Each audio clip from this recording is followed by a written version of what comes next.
خداوند متعال نے فاطمہ الزہرا کو امت کے سامنے رکھا ہے کہ کس طرح سے ایک خاتون اس معاشرے میں رہنے والی، ایک سادہ زیست زندگی گزارنے والی اپنی تمام تر ذمہ داریوں کا احساس کرتی ہے اور اس طرح سے انجام دیتی ہیں کہ اطاعت اور بندگی کے اس مقام پہ چلی جاتی ہیں جہاں تمام عالم اسلام کے ہر طبقے کے لیے، خواہ وہ مرد ہو یا عورت ہو، خواہ وہ جوان ہو یا بچے ہوں، خواہ وہ عالم دین ہو یا طالب علم ہو، خواہ وہ مجاہدین ہو یا مدافعین ہو، حتیٰ رہبران امت اور معصومین کے لیے بھی اسوہ قرار پاتی ہیں۔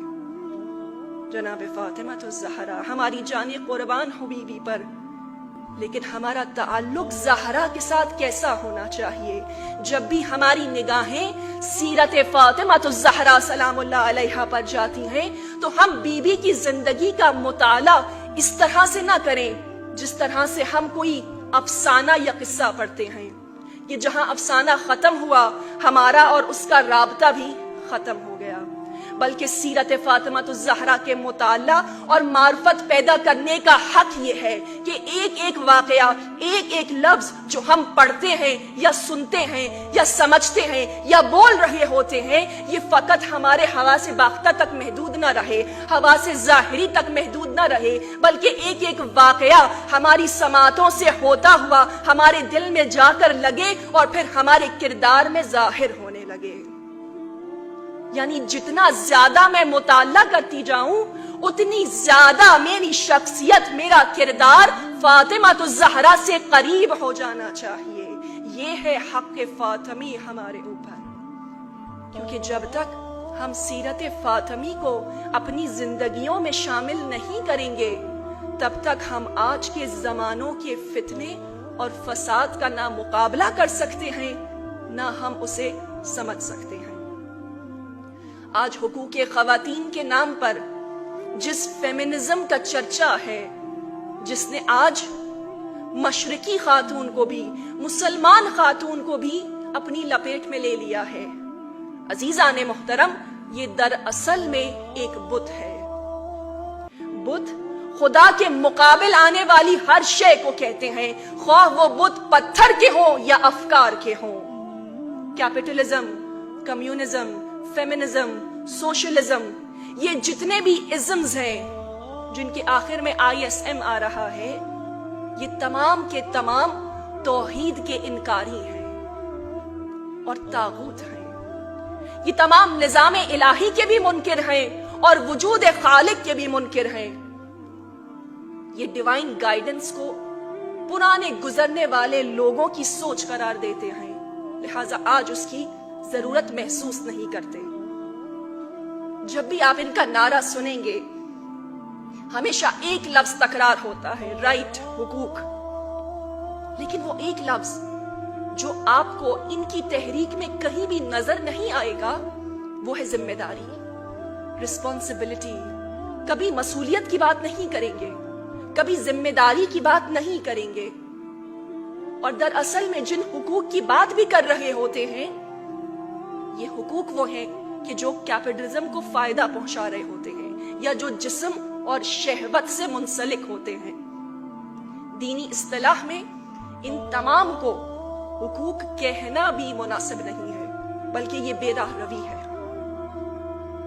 19ویں صدی میں جب اس تحریک کا آغاز ہوا تو یہ آغاز مغرب کی اپر کلاس خواتین نے کیا تھا، جب ان کو اس سرمایہ دارانہ نظام نے اس بات باور کرائی، یہ بات کہ مرد جو گھر سے نکل کر کام کر رہے ہیں دراصل میں یہی کام اس معاشرے میں حیثیت رکھتا ہے، اور عورت جو کام اپنے گھر میں انجام دے رہی ہے یہ بے وقت ہے اور اس کی صلاحیتوں کا ضیاع ہے۔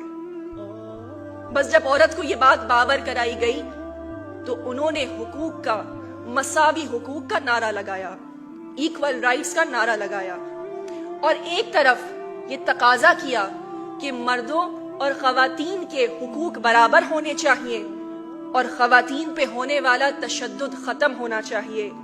لیکن ستم ظریفی یہ ہے کہ ایک طرف تو خواتین پر ہونے والے تشدد کے خلاف بات کی جاتی تھی اور دوسری طرف کیونکہ یہ اپر کلاس پریولیج خواتین تھیں، ان کے ماتحت ایک کثیر تعداد غلاموں کی اور کنیزوں کی ہوتی تھی۔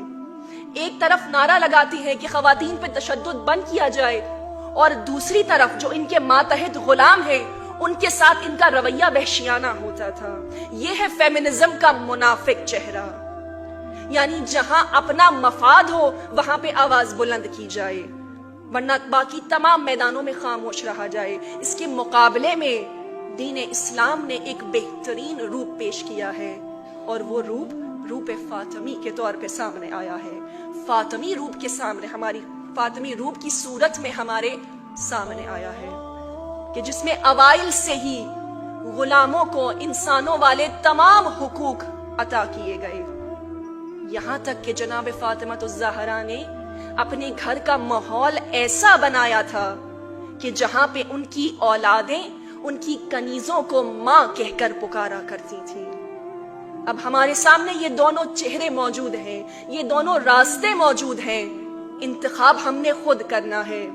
آیا ہم اس نظام کو منتخب کرتے ہیں کہ جو خالق کا بنایا گیا ہے، وہ نظام کہ جو مخلوق کی تمام تر ضروریات کو پورا کرتا ہے، جس میں اعلیٰ اقدار نظر آتے ہیں، یا پھر وہ نظام کہ جو انسان کی ناقص عقل نے خود ترتیب دیا ہے، جس میں اخلاق کی پستیاں ہیں۔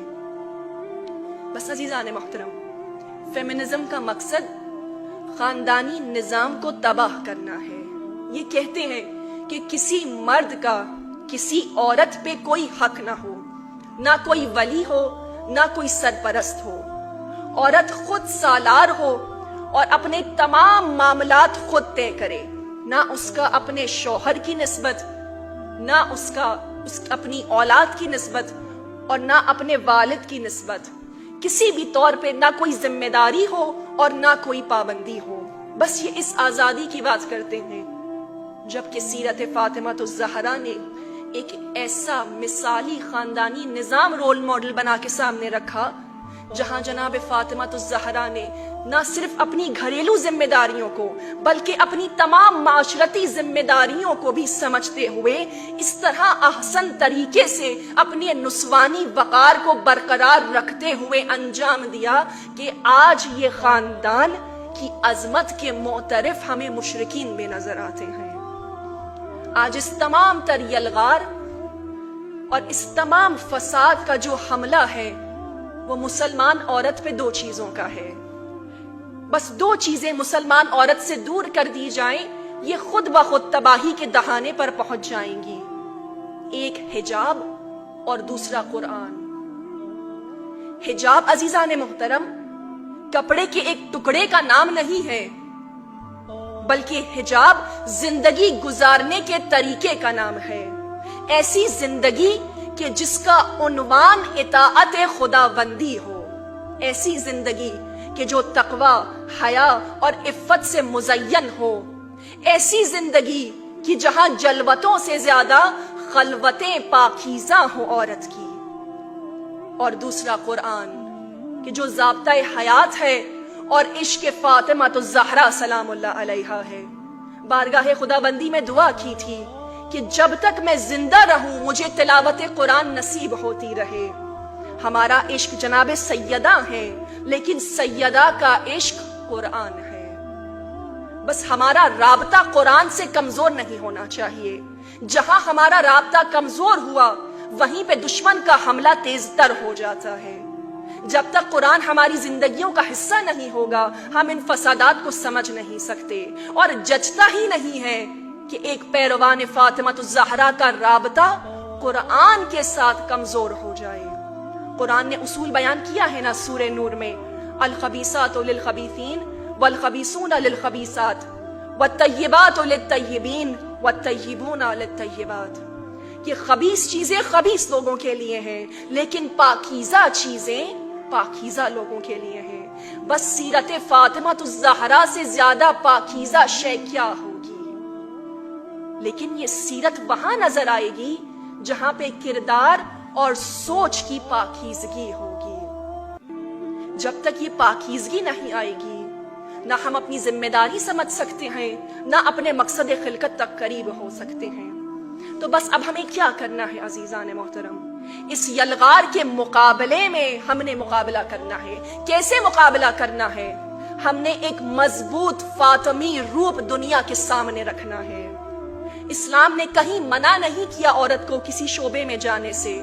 ہم ہر شعبے میں جا سکتے ہیں، ہم ہر فیلڈ میں کام کر سکتے ہیں، لیکن ہماری طرز فاطمی ہونی چاہیے، ہمارا انداز فاطمی ہونا چاہیے، ہمارا حلیہ فاطمی ہونے چاہیے، ہماری گفتار فاطمی ہونی چاہیے، اور ہماری نگاہیں ہمیشہ ہمیشہ حدود الہی پر رہنی چاہیے۔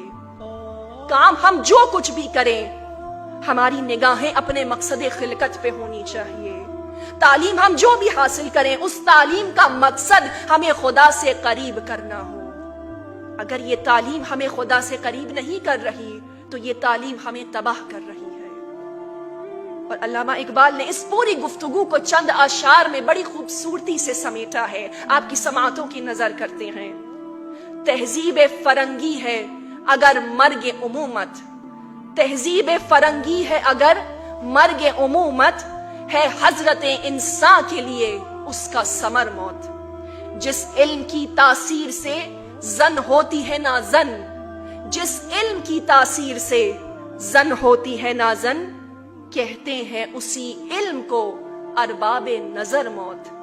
بیگانہ رہے دین سے اگر مدرسہ زن، بیگانہ رہے دین سے اگر مدرسہ زن، ہے عشق و محبت کے لیے علم و ہنر موت، ہے عشق و محبت کے لیے علم و ہنر موت۔ السلام علیکم۔